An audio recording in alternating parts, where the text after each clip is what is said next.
too much. But I was able to fill in. You know how like I'm always missing the one in the series. I was able to fill in. Right.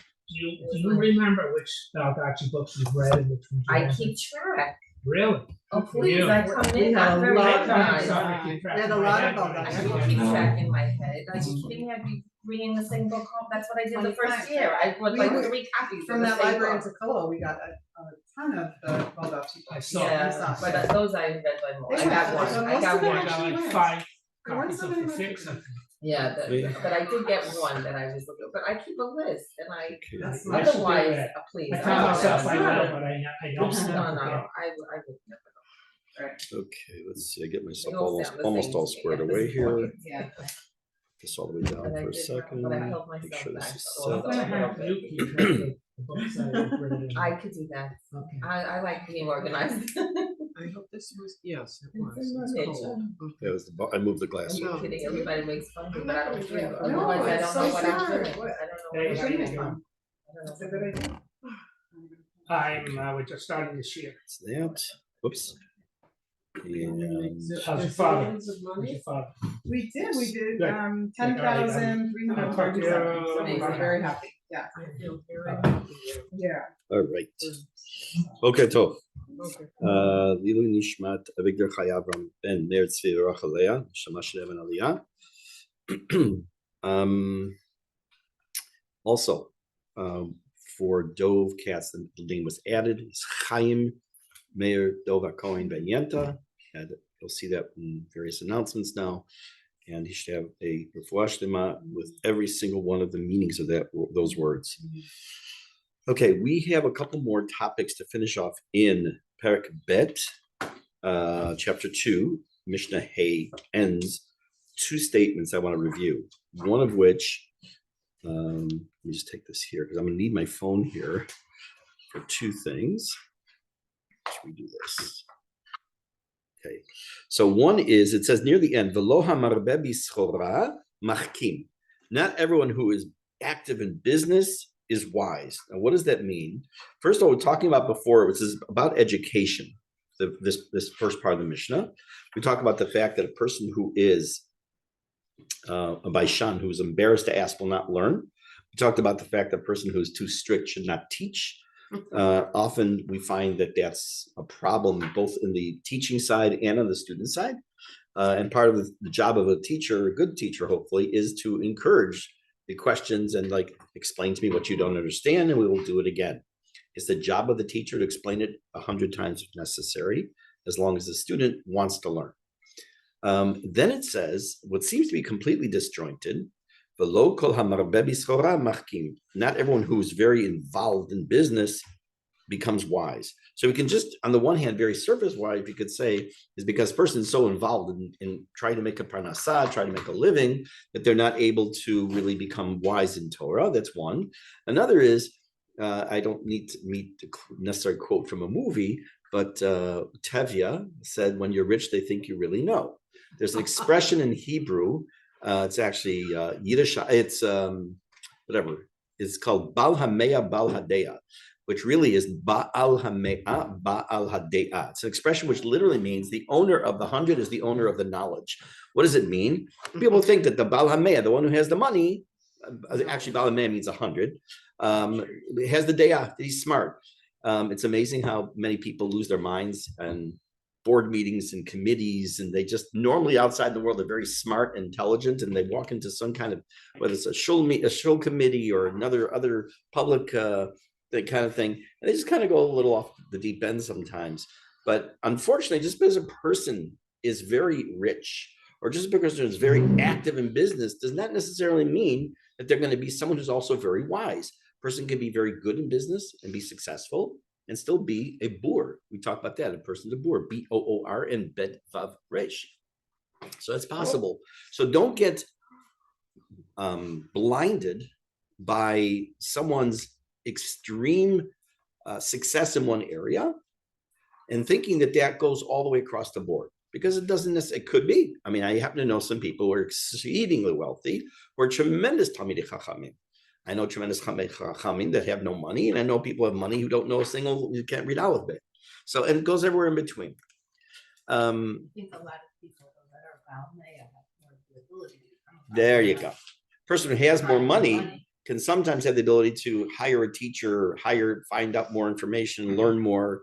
But the mistaken assumption is that just because he or she has money, that they're smarter. Doesn't mean that. First, a lot of people get their money who are wealthy because it's second generation or third or fourth generation money. I do personally know a number of self-made millionaires, multimillionaires. I know people who had it all and lost it all, and everything in between. One of the things that I very much love about our community, we have, like every community, we have our own issues, but one of the things I really love about Mishne in general, in other cities too, I know, is that whereas we do happen to have, I'm sure in this community, I know we have some very, very, very, very, very wealthy people. You don't see it. It's not like it's flaunted, and that's really important. That's nothing to do with this Mishne. It's just a statement I wanted to make. Okay, and then it says as follows: "Uvimkom she'en anashim," when there are no people, hishtadel lihyot ish, attempt to be a person or a man. Okay, so in modern English, we might just say man up, like step up to the plate, right? There's something you need to do when someone else isn't doing this. I have here just 3 possibilities what this means. One is when there is no leader. When there's no leader. Now what happens, and unfortunately we've seen it now in this war, God forbid you have a commander that's killed in service. So there has to be someone who, you can't just say, oh, our commander got killed or he's injured. We got to figure out now someone's going to be ready to step up and take the reins, and it's called a field promotion. The guy gets promoted right there in the field, becomes the commander or whatever the next level is going to be. Sometimes it's in an organization, sometimes it's in a school, sometimes it's in a community where there's a vacuum, and no one's standing up. Now, they use this sometimes when no one's going up to daven to be the chazan, right? Like, come on. B'makom sheinish. They'll just say b'makom sheinish. So there's no person. So be that person. Go stand up. So that's one, is being as manhigut, which is leadership. Another one is as far as teaching Torah. When there is no one to teach, here's a good word I never get to use, a paucity, Paucity. Or dirt. Or dearth. Very good. I never use that word either. A paucity or a dearth of which in Hebrew is deus. I'm just making it up. Is a lack of people who have ability to teach or knowledge to teach, or if they have the knowledge they don't want to teach. Then if a person has this ability, and you're that person, step in. Don't just say, no, it's okay. I don't need. You need to step in. Another one is, it's a little bit different perspective. And I think I wrote down in my notes, magniv, which means this is cool. I like this one. But now we have, I guarantee you, everyone sitting here, everyone watching me later on, everyone who knows, who hears this, the way we act in our homes, the way things we might say or do in our homes is not necessarily 100% how we'll act outside the home.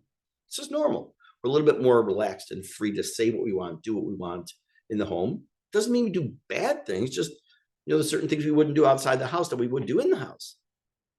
So this is a perspective. I don't remember I saw this from. But makom she'en ish, when there's no one around, you're alone. You think, yeah, I can do it. Ishtadel liot ish. Still try to be that right person who you should be. Don't start to say, well, no one's here. I do what I want. First of all, besides the fact that, of course, Hashem is everywhere. But besides that, even taking that, I won't say take God out of the equation because that's not very nice to say. But you know what I'm saying? It's like, just because no one's around doesn't mean you have free reign to do whatever you want. Okay. Now, I want to read something to you that you all know. It's short. And I always think about it when I learn this Mishne. And how many of you will be able to guess what poem I'm going to read? What? Poem. I'm going to read a very short poem. Guess. It's based on this last line. Okay. Rudyard Kipling. If you can keep your head when this is really, by the way, I did some research in school in 10th grade this year. One of the pieces of literature that was used was this poem the teacher taught. I was in the classroom, whatever, helping. In Hebrew or No, in English. And I had this thought that this sounded so much like Pirke Avot in this particular Mishnah of the Makom Shein Ish, Ishtadel Ish, Liot Ish. I actually did some research to see if Rudyard Kipling had any connection whatsoever to this to this idea, this mission. I wasn't able to come up with anything, but it really resonated. So let me just read this to you. If you're familiar, great. If not, you'll hear something new. If you can keep your head when all about you are losing theirs and blaming it on you, if you can trust yourself when all men doubt you, but make allowance for their doubting too, if you can wait and not be tired by waiting, or being lied about, don't deal in lies, or being hated, don't give way to hating, and yet don't look too good nor talk too wise.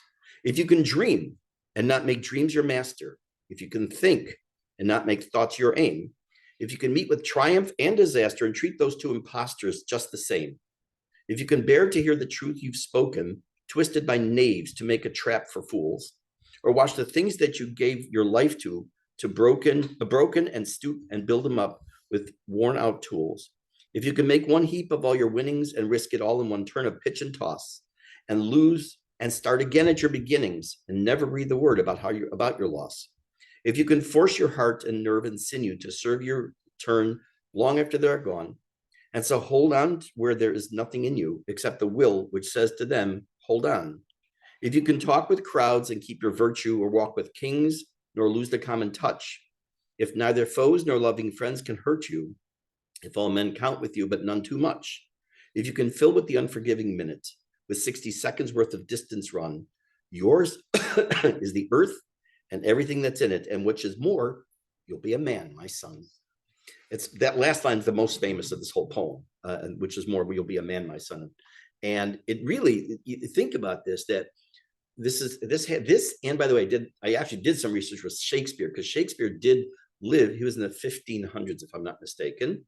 So this is the beginning of the birth of not yet, the Muslim movement doesn't start for another 300 years. Officially started the book of Mishne was in the 1700s, but there's a lot of philosophical stuff happening already. I think some of that actually entered into the Shakespearean world. And I still think somehow I'm going to it'd be a good doctoral thesis to find these things where you have like a Rudyard Kipling and Shakespeare and all these non-Jewish writers and authors and who are geniuses, and to see if there was any cross communication or influence from the Jewish writing. When did the Jews come out of England? England was the 1200s. Yeah, Spain was 1492 on Tisha B'Av. Right, but England was early. England was earlier by about 200 years. So they were back though by the time? No, they were gone for a few hundred years. Right, so but he Yeah. still hated them. It's Yeah, still of course. about- Yeah. There were They, still Right. they still Well, he knew about that. Jews because Shylock, and there's so many. Right, It was but there really weren't Jews in England at the time. Yes, not- there were. I don't know. I can't tell you how many. But There, not a whole lot. yeah, There right. were Officially. Jews. Yeah. Officially, they were, Yeah. They kind of looked like. So this is the introduction to the next Mishnah. Okay, just a minute. Play this. The last European country to officially allow Jews. Come on. It's a little slow. There were no Jews in Iran either, but there were Jews in Iran before Iran. Okay. There were Jews. That's the introduction to this next Mishnah. Twilight Zone. Twilight Zone, okay. Which I'm going to read it and explain it. And then I will segue into a topic that I didn't expect to speak about today. And it'll take us the rest of the class just on that topic. So buckle up. Next Mishnah, Mishnah Vav. This is probably the darkest Mishnah in all of Pirke Avot. It says, Afu, even also he, meaning Hillel, Ra'a Gulgolet Achat, he saw a skull. It's Mishnah 6 or I don't know what your 7 and 6. Okay, one of those, yeah. Okay, Afu Ra'a Gulgolet. Also he, Hillel, saw a skull. Achat, one skull. Shetzafa Pnei Hamayim. It was floating on the water. Amarla, he said to the skull, Al da'ateft atfuch, because you drowned somebody or killed somebody, you drowned. The sof metifayich yitufun. Those who drowned you will drown. Huh? What you talking about, Willis? Okay, so like I say, this is a little strange, right? So let's first just talk basics. Basics here are that Hillel's talking about the concept of midat keneged midat, measure for measure. He said that the example I give when I talk about midah keneged midah, when I talk especially to kids, I start off by saying, I don't mean this for real, but this is an example. Said that if a person were to steal something with their hand, then maybe they eventually break a finger or something, their hand gets hurt. Like that's midah. We don't know how Hashem works. So just because someone broke their hand doesn't mean that they stole something. So I always make sure to say, don't even go to that mindset, but things happen in this world. Okay. We would call it sometimes karma. So in any case, so Hillel is talking about the idea here in general of midah keneged midah, measure for measure, that Hashem rewards and punishes, measure for measure. It's not it's that the punishment fits the crime always equally. Now we don't see that. How do we not see that? Because let's assume someone, God forbid, gets killed, right? It's not just that person was supposed to die for whatever reason. What about the people that around him just lost their father, their brother, their cousin, their uncle? They're being punished too then, right? So all these ramifications, and that's beyond the scope of my brain, okay, and the human brain. Like, how does Hashem bring into the cheshbon, into the accounting, that when someone dies suddenly, God forbid, someone is murdered, someone is very ill, the effect it has around that person, it goes way beyond just that individual. So what's the midah keneged midah for them? Okay, maybe it's that their suffering will now be rewarded somehow. I don't know. I mean, that's, again, it's way, way, way above my pay grade and probably almost everyone's pay grade on earth. But I'm always asked a simple question. And this is a question I've talked about before. I didn't realize he brings it up. And I have my answer, and his answer basically seems to be, as I say, Baruch shekivanti, and I'm happy I thought about what pretty much he said also. Me'am Lo'ez is written, I forgot the year, was written originally in Ladino. It's like the equivalent, just like Yiddish is to German, as Ladino is to Spanish. It was an Hebraicized, Judaized version of Spanish. There's still plenty of people who speak Ladino, and Ladino is used as a seder for a lot of people who you'll say Sfarad. So he wrote it in Ladino. It's a commentary pretty much on all of Tanakh. It's fabulous. I was so foolish. Someone left an entire set by the shul a couple of weeks ago. Just take, hefker. And I hemmed and hawed. I came home. I thought about it. And I went back. It was already gone. I mean, it's worth, besides the fact it's worth a good few hundred, probably 800 shekel, even more. But it's just, I only have like a couple of volumes, but it's good. It's an anthology of commentaries. It has stories, but it's great. So he talks about this Mishnah. He writes not only on Tanakh, he also wrote on Megillot, he wrote on Pirke Avot, and for a few other things. I have to remember his name. Yes, wait, I'll tell you his name. It'll come to me. Oh, wait, look. I'll take a quick look. Hold on, I'll take a look. His name is...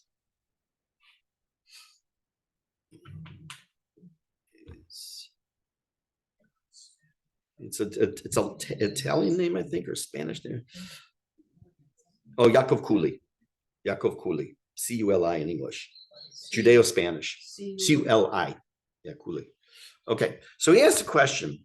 And again, this is a question I've actually discussed with people. I may even have spoken about it here at some point. Let's say I'm standing at the top of a staircase, and I push someone down the stairs who's standing next to me. And he says to me, you injured me, you have to pay me all the stuff you have to pay me according to the Torah. No, I don't. Why not? I could say to him, Basher, it was meant to happen. You were meant to fall down the stairs. Right? Tough luck, Charlie. So the very, very, very short answer to a long answer that I have is, from the perspective of the guy on the bottom of the stairs, it was Basher that he was supposed to be injured at that moment in time. From my perspective, it was my choice to do it. I became the shaliach, I became the messenger of Hashem. He could have tripped on a stone, but I chose to be the one that made him fall. So therefore, it's on me to, from my perspective, it was my bechira chopshit, or my free choice. From his perspective, it meant to happen. So the Me'am Lo'ez asked, why, the question pretty much the same thing.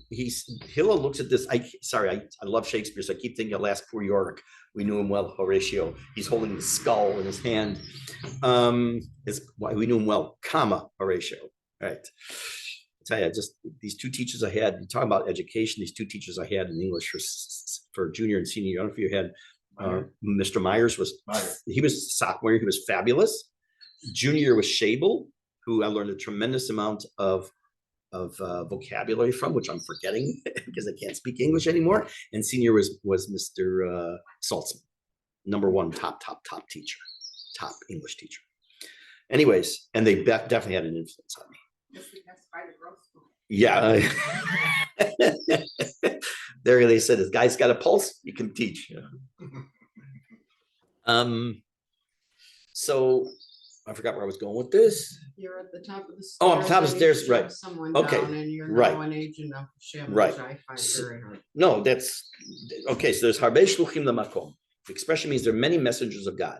If something's meant to happen, it's meant to happen to you or to me, but the other person choosing to be that messenger. So what I'm always asked is, why does Hillel look at the skull and say, oh, because you drowned someone, not you're drowned, and whoever drowned you, they're going to drown? Why just say, hey, they were the Shaliach of Hashem, and they were doing the Shlichut of Hashem. And he adds to a question, which I mentioned definitely before, which Rav Aviner dealt with in Shul a few years ago on Pesach, which had to do with Paro.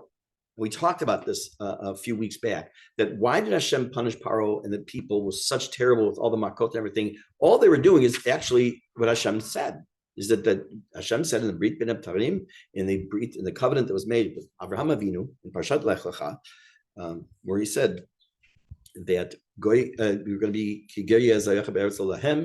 you're going to be as strangers in a strange land. They're going to enslave them. They're going to oppress them for 400 years. That's what they did. So why punish them? Number one, Egypt was no country is mentioned who's going to be, so they chose to do it. And number two, there's a very big difference between giving someone a smack across the face and then beating them with a piece of wrought iron. Okay, so the idea being that Paro, they were cruel and unusual, where Hashem did not, that wasn't part of the plan, and therefore he gets punished. Okay, now that's not necessarily the way the path I'm going to go down here with this particular topic today. But it has to do with the word Gulgolet. Gulgolet means a skull. Okay, a skull. By the way, this is. Actually, I was going to mention this, but it popped in my head anyways. If you look in Parshat Truma, in Shemot, you will see that there is a commentary of the Malbim, I think it is. I think it was the Malbim, who made an phenomenal comparison between the construction of the Mishkan, the tabernacle, and the human body. Yes. He says as follows: we know that the brain has two hemispheres. There's a left side and a right side to the brain. Within the brain itself, there are 3 layers. There's I don't remember what they're called. I mean, that's not the medulla oblongata. I know that's okay. That's different. I'm showing you how much I know. Okay, but there's 3 layers within the brain before you get to the inside.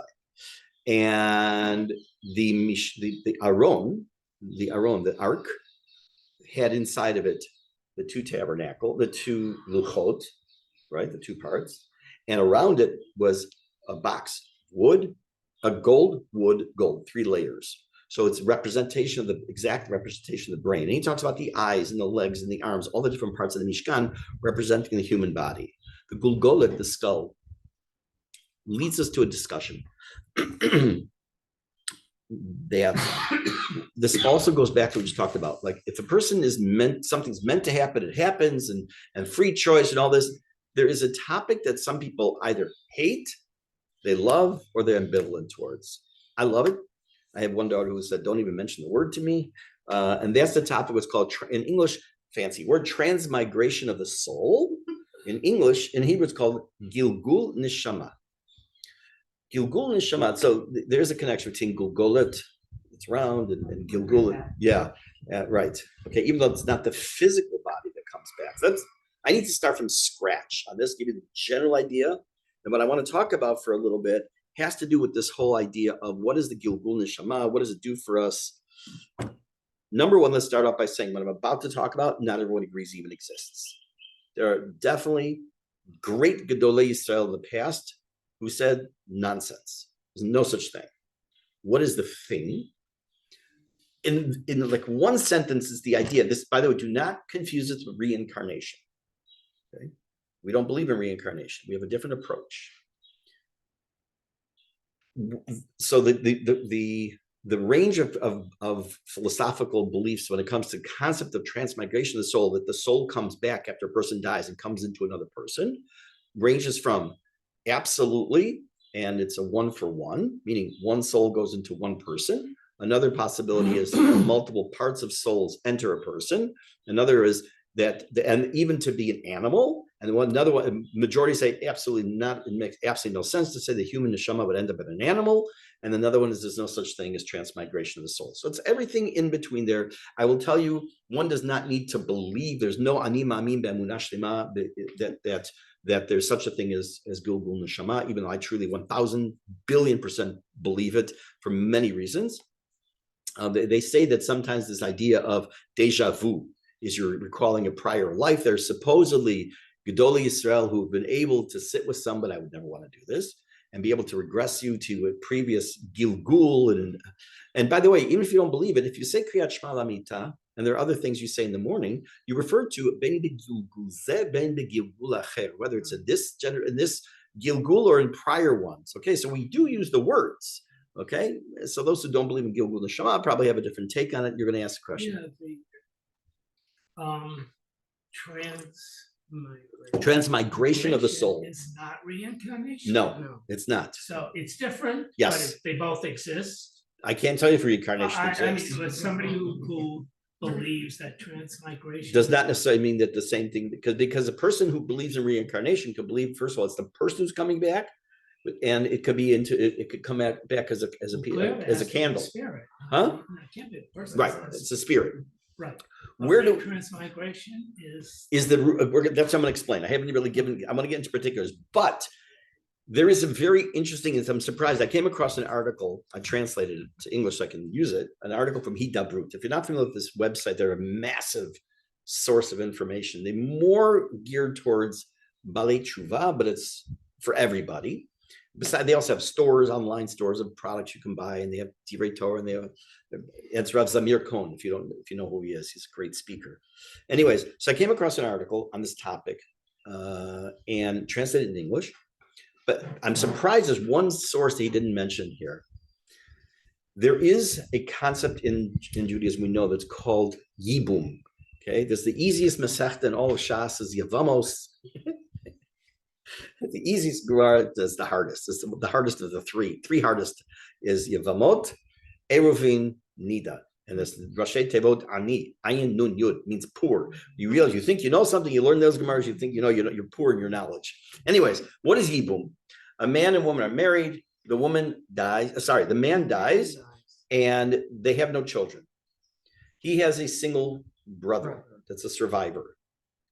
There is until a few centuries ago, until about the year 1100, both Ashkenazim and Sfaradim had two options, and both Torah options. Number one, it's called chalitza. As soon as he died, his brother has a zikar, a connection. They're not engaged in modern terms, but it's as if he already said to Hariyat and Kudeshet Li. They're already connected somehow. In order to break that connection, do what's called chalitza, which is the equivalent of a get. Because the purpose is he's supposed to marry the sister-in-law, and they're supposed to have a child, hopefully have a child, and name the child after the father. That's the general idea. If they do that, that's called Yibum, in English, levirate marriage, Levirat. This is Inyana Diyoma. This is a current topic because in a couple of weeks, in the book of Ruth, we will see this idea is a lot based on this idea of Yibum or levirate marriage. So you have either Chalitza or Yibum. Came along the Mar HaGolah, who we will learn about in Jewish history in a few weeks, and he made a couple of gzerot, a couple of decrees. Number one, you're not allowed to marry more than one woman. Number two, you're not allowed to read someone else's mail, which would be today email, text message, or anything like that. He didn't know about text messages. And number three, you're not allowed to divorce a woman against her will. You can't force a woman to take a get. And he also instituted the idea that for Ashkenazim, you could not ever do Yibum, only Chalitza. In the Sfaradi world, that wasn't none of those were accepted because he was Mar HaGolah for the Ashkenazi world. So in theory, a Sfaradi can have two wives, No thanks. Good luck. No, thank you. But doesn't mean a Sfaradi can read someone else's mail. It's just an invasion of privacy. But it does mean that in theory, a Sfaradi in a situation where a man dies, left his wife with no children, and there's a surviving brother, in theory, they can do Yibum. Okay. Now, why am I mentioning all this? The Or HaChaim, I think it is, said it's not. The Torah says that the Vikum al Shem Achi, that he'll now take on the name of his brother. Notice that the child will be born from this levirate marriage of a baby, hopefully, and a boy, and that boy will be named by the brother. He says it doesn't mean just the name. The Or HaChaim, if I remember right, the Or HaChaim says he gets the neshama of the brother. Okay, so there is already in the Torah this concept, according to at least the Or HaChaim, again, I think it was him, that there's this idea that the neshama goes from one person to another. We actually see this in another case. It's a midrash some of you may know. I don't know if it's exactly the same thing. Probably it's not really, but I'll mention it anyways because it's cool. That which one of the Yaakov's sons was going to be a daughter, and then a daughter would turn into a son. Oh man, my mind just went blank. Huh? Well, nowadays, yeah. That's normal. It's nowadays. It's yeah, that's right. Yeah, the baby was born with a little LGBTQ flag, you know. LEV, I don't know. LEVIRATE. I don't know what it means. I actually I did try looking it up a long time. I just don't remember.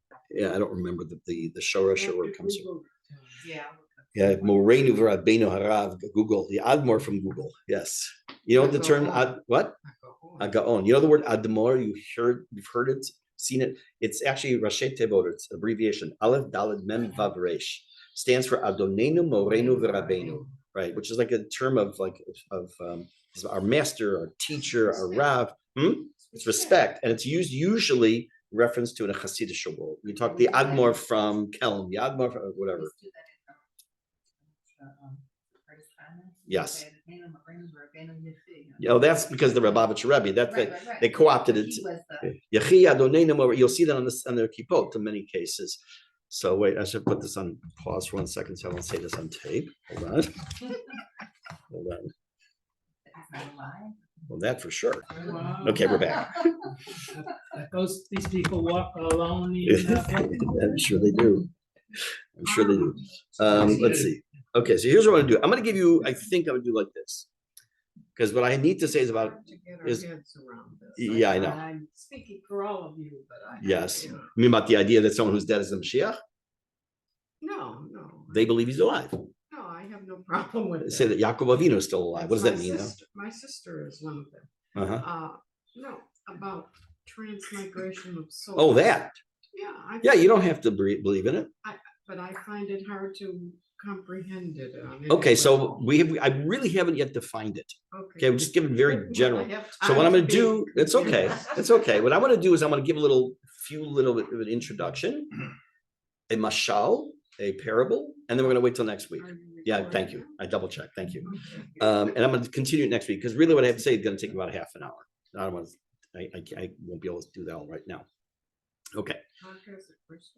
What? Do you have a question? Or He's just waving. Just fanning himself. It's okay. I'm my best fan. Probably the first questions one would ask when it comes to this idea of, I'll just say Gilgul Neshama, we understand that means the transmigration of the soul, is on the assumption there is such a thing, is why? What, God ran out of souls, he's got to recycle? Is that its purpose? And if so, is every soul, does every neshama reincarnate? I'm using the term, the vernacular. Is every soul reincarnate?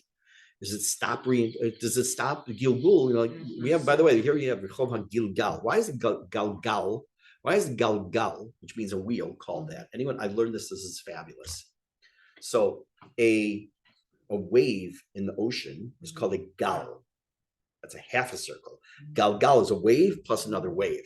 So that's pretty cool. So, but it also something has to do with circular. So that goes a galgal, a gilgul, right? All about. Does everyone have a soul? Everyone has a soul. Every human being has a soul, and Jews have an extra one, neshama elokit, right? Everyone has neshama.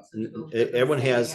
What's that? Do both of them stay together in What about That's also a very good animals? idea. The question is the neshama, is it the nefesh bahamit, nefesh elokit that comes back? Nefesh bahamit is what we, again, is very broad terms. We're talking like 20 chapters of Tanya in one sentence. Is the nefesh bahamit is our neshama that wants us to do things for ourselves, is the ego. Whether it means it's good. I mean, eating and sleeping and drinking and things like that. Or yes, but it doesn't mean behema. Okay, it does not mean that at all. Even though we call the animalistic soul at all. That if that I am prepared, but we're going to be here for the next few hours. Okay, and that's based on my little knowledge of Tanya, of learning it and teaching it. But so that's the nefesh bahamit. It's the nefesh elokit, the godly soul that we call the chelek elokami ma'al, the spark of God directly. When it says it's a chelekam mamash, literally, what does that mean? God doesn't have physical. It's not physical. It's spiritual. Wait a minute. How does he separate? Tanya. Okay, that's all I'll say. Animals? So what about animals? Do animals have souls? That's a machloket, actually. It's a dispute whether animals have any kind of a soul or not. So there are some who say yes, but it's not the kind of soul that we would refer to. Like it gives them life, but doesn't give them like drive to do good. There's nothing like that with the animal world. Even in spite of the fact you see some animals are very caring and loving to their Guide dogs. yeah. Yes, also. Yes. In the beginning. God created the heaven and the earth. Yes. See, I've heard that somewhere. Wow, you must be psychotic. It must be psychotic. So you have a very limited number of souls. Why? That's the start. No, why? That's up to Hashem. Okay. No, how do you know there's a limited amount of souls? Because that's all we've been told about. Correct. There's something called the Olam HaNeshamot, So, where there's an X amount of Neshamot in that Olam, in that world. And when the Olam HaNeshamot is emptied out, Mashiach comes. Yes, we've all heard, many of us have heard that. Yes. okay, so But- meanwhile, there are more and more souls, being added in or being connected to a physical body. Yes. Okay, Yes. so- Maybe. That's what this So- is going to be all about. What? That's what I'm going to be talking about. Okay, right. Right. So Yeah, you're right. you could look at it either way, is that up to a point, there were souls added to a physical body, and then we don't need any more. So there would be. You're saying that from just a practical standpoint, that God ran out of neshamot, and not therefore now, No. that's enough. He chose. he chose, let's say, I'll make up a number, 1 million neshamot, Right. and now it was 8 billion people on earth. So he bought 10 billion neshamot he created, Right. and then and once he went past the 10 billion mark over history, he just kind of recycled them, just kind of. Yes, Okay, so I would ask you the question, why 10 billion? Why not make more? could be. Okay, so notice that begs the question of, there has to be a reason Right. for, And that's. okay, your you're not reason gonna is get an is answer. is just a black and white Litvish kind of answer, which is we had X amount of souls, he needs to recycle them, right? Why does he need to recycle? That's right, that's my question Right. to Mark. What I'm saying is, but you're never gonna have an answer to that question. No, we're not gonna have, none of this is gonna be provable. None of this. Someone marries their, like, They're old neshama? or like a brother's, I'm saying like. No, that's no, that there's this, Should marry, like, there would be no concept, because when it comes to Gilui Arayot, that's physical, it's human. Yeah, and the Shema has no connection to that. And I'm pretty sure God would be in the program not to give, me to be marrying my Yep, that's sister what from a about different these lifetime. soulmates. Yeah, my soulmate is no, thank you. In any case, so the first question, I'm only going to mention a couple of questions. I think I'll stop and we'll do it like straight through next week, Bezrat Hashem. What would be the purpose of Gilgul Neshama? In other words, let's say, take your answer. Okay, it's an acceptable answer. I don't agree with it at all, but it's acceptable. I was just bringing it up. That's fine, to that's fine. visualize Right, you're the saying- development. Right. That's- So you built, like God built, 10, let's say 25 boxes, and had 25 books to put in each box. Okay. Then, right, there you go. Now they shipped all the books. Now they boxes. Now they got all these new books. Okay. Oh, someone brings the box back, fills a new book, give it same 25 boxes. Okay, it's a practical reason. Okay. Now, But we're talking about it. Wait, I'll tell you why I don't like the answer though. Okay. We're talking about nishamot. We're talking about the holiest possible thing on this earth. Right. Just because it's like Hashem ran out and doesn't want to make more, I don't accept that. I'm saying ran out. But why would he have But you X don't amount? know that he has run out yet. No, I don't know. But it also doesn't mean that they can't also come back. Correct. I don't know. But I mean, they're not mutually They exclusive. are not mutually exclusive. Now I'll tell you, I don't know how people know what I'm about to tell you. I have no idea. They say, I don't know who they are. I have to meet these guys one day, that the last human being that was with only a pure original neshama, guess who they say was? Moshe Rabbeinu. No, not that far back. Much more recent, quote unquote, recent. And think Oh, Philip Opportunity. before that. What?